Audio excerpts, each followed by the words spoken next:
चीन विश्व का सर्वाधिक मछली पकड़ने वाला देश है। जो चीन है, जो एशिया महाद्वीप की जो कंट्री चीन, ये सर्वाधिक मछली पकड़ने वाला देश है। सर्वाधिक मछली पकड़ने वाला देश है। विश्व का सर्वाधिक समाचार पत्र पढ़ने वाला देश हांगकांग है। तो ये क्वेश्चन पूछा जाता है एग्ज़ाम में कि सर्वाधिक समाचार पत्र पढ़ने वाला देश कौन सा है, तो वो देश हांगकांग है। विश्व का सर्वाधिक डाकघर वाला देश है भारत। तो विश्व का सर्वाधिक डाकघर वाला देश भारत है।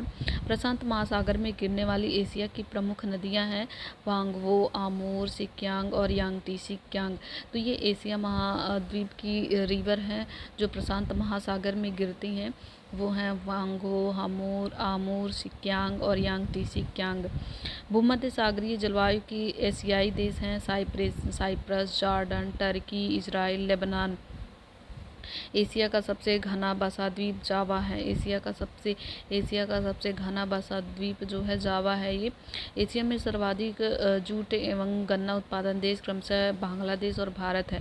तो बांग्लादेश में सबसे ज़्यादा जूट का उत्पादन होता है और भारत में सबसे ज़्यादा गन्ने का उत्पादन किया जाता है। एशिया में सर्वाधिक जल विद्युत का विकास जापान में होता है। जापान की जो कंट्री है वो एशिया महाद्वीप की कंट्री है और इसमें सबसे ज़्यादा जल विद्युत का उत्पादन होता है।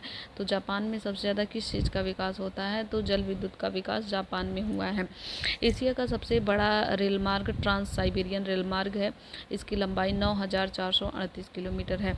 यह लेनिनग्राड से व्लादिवोस्तोक तक जाता है। तो जो एशिया का सबसे बड़ा रेल मार्ग है ट्रांस साइबेरियन रेल मार्ग, ये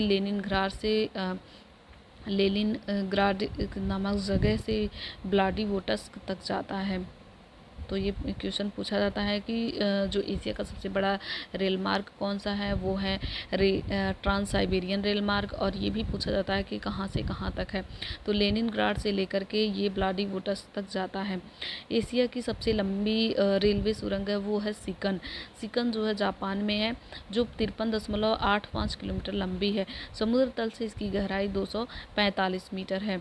एशिया का सबसे बड़ा रबर उत्पादक व निर्यातक देश थाईलैंड, मलेशिया, इंडोनेशिया है। तो ये क्वेश्चन पूछा जाता है कि सर्वाधिक रबड़ का उत्पादन कहाँ पे किया जाता है, और जब उत्पादन ज़्यादा होगा तो वहाँ से निर्यात भी ज़्यादा होंगे।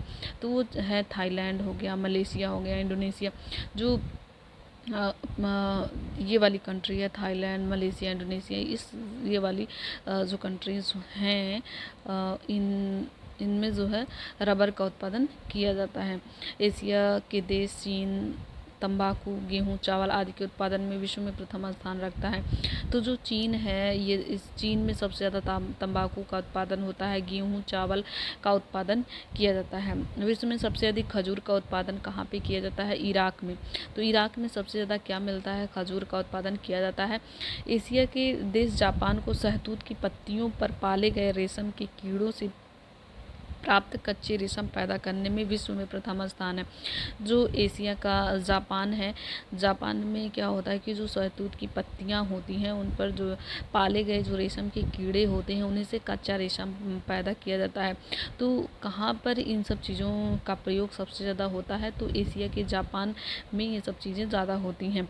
एशिया में विश्व का सर्वाधिक प्राकृतिक रबर उत्पादित करने वाला देश थाईलैंड है। तो ये पूछा जाता है क्वेश्चन में कि थाईलैंड रबर कहाँ पे सबसे ज़्यादा उत्पादित किया जाता है, और वो भी प्राकृतिक रबर। तो हम थाईलैंड का नाम इसमें सही करेंगे। तो यहाँ और नेक्स्ट देख लेते हैं कि एशिया का सबसे अधिक टीन उत्पादक देश मलेशिया है। टीन के निर्यात में यह विश्व में प्रथम स्थान पर है। मलेशिया के इपोह किंताकेलांग घाटी टीन खनन का प्रमुख केंद्र है। मलेशिया का इपोह घाटी जो है टीन, वहाँ पे टीन का खनन प्रमुख केंद्र है। एशिया का सबसे गर्म स्थान तीरथ जवी इजराइल में है। सबसे ठंडा स्थान बरखोयाक साइबेरिया में है, जहाँ तापमान 54 डिग्री सेंटीग्रेड से -69 डिग्री सेंटीग्रेड मिलता है। बरखोयांश को पृथ्वी का शीत ध्रुव भी कहते हैं। तो ये क्वेश्चन पूछा जाता है कि किसे पृथ्वी का शीत ध्रुव कहते हैं, तो बरखोयांश को पृथ्वी का शीत ध्रुव कहते हैं। और सबसे गर्म स्थान क्या है एशिया का, तो तीरथ जवी जो है एशिया का सबसे गर्म स्थान है। लाल सागर व भूमध्य सागर को जोड़ने वाली नहर स्वेज नहर है। तो ये क्वेश्चन पूछा जाता है कि लाल सागर और भूमध्य सागर को कौन सी नहर जोड़ती है, तो स्वेज नहर जोड़ती है। विश्व का सबसे लंबा सिनकोना उत्पादक देश इंडोनेशिया है। इंडोनेशिया में सबसे ज़्यादा सिनकोना का उत्पादन किया जाता है। बांडुंग इसका सबसे बड़ा सिनकोना उत्पादक केंद्र है।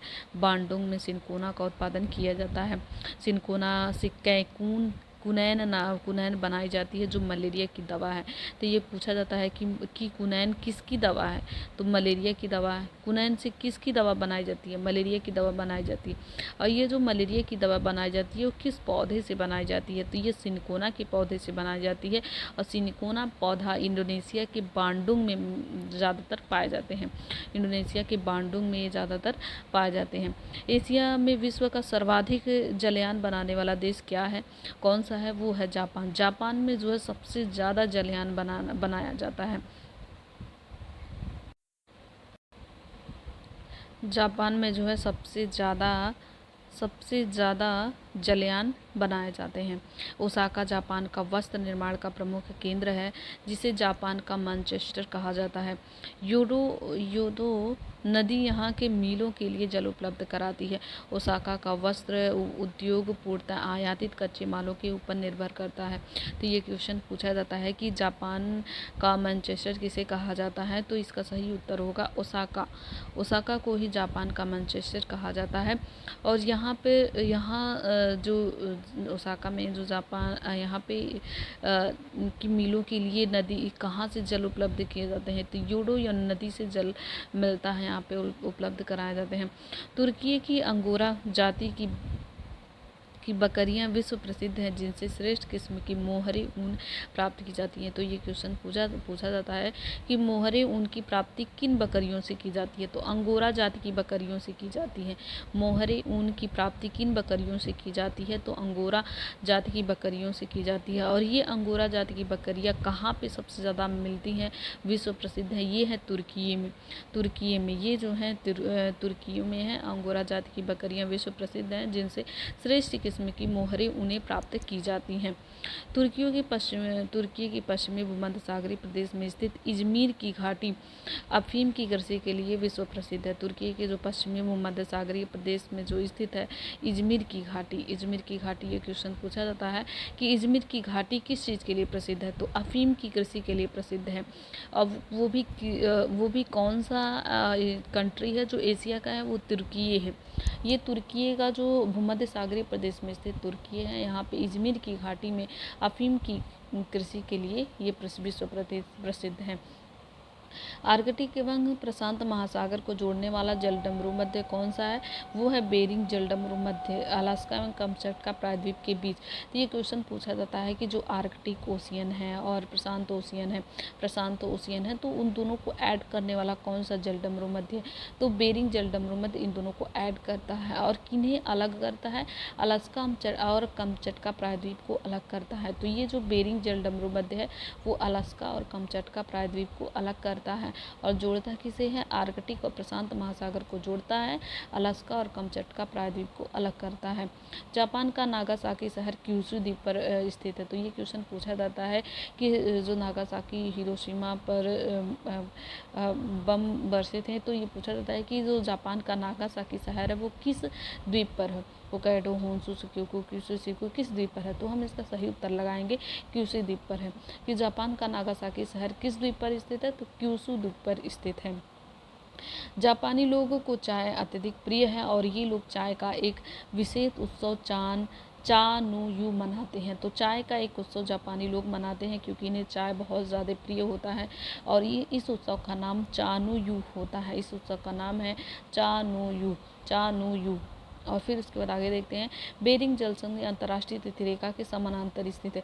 तो ये क्वेश्चन पूछा जाता है कि अंतर्राष्ट्रीय तिथि रेखा के समानांतर कौन सी जलसंधि स्थित है, अंतर्राष्ट्रीय तिथि रेखा के समानांतर कौन सी जलसंधि स्थित है, तो इसका सही उत्तर होगा बेरिंग जलसंधि। बेरिंग जलसंधि अंतर्राष्ट्रीय तिथि रेखा के समानांतर स्थित है। विश्व में सिंचाई नहरों का सबसे बड़ा जाल पाकिस्तान में है। तो ये क्वेश्चन पूछा जाता है कि नहरों का सबसे बड़ा जाल कहाँ पर है, तो वो है पाकिस्तान में है।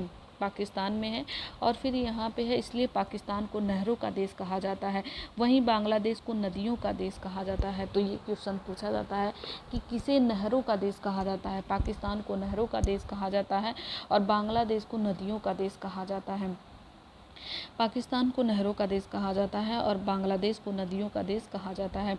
म्यांमार अपने सुंदर बौद्ध मंदिरों के लिए प्रसिद्ध है। तो ये क्वेश्चन पूछा जाता है कि म्यांमार किन चीज़ों के लिए सबसे अधिक प्रसिद्ध है। तो सुंदर बौद्ध मंदिरों के लिए प्रसिद्ध है।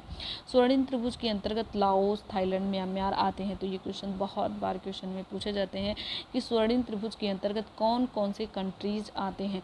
तो लाओस, थाईलैंड और म्यांमार, लाओस, थाईलैंड और म्यांमार ये स्वर्णिम त्रिभुज के अंतर्गत आते हैं। तो ये कंट्रीज़ को याद रखना बहुत इंपॉर्टेंट है कि लाओस, म्यांमार और थाईलैंड, लाओस, म्यांमार और थाईलैंड ये तीनों जो है स्वर्णिम त्रिभुज के अंतर्गत आते हैं।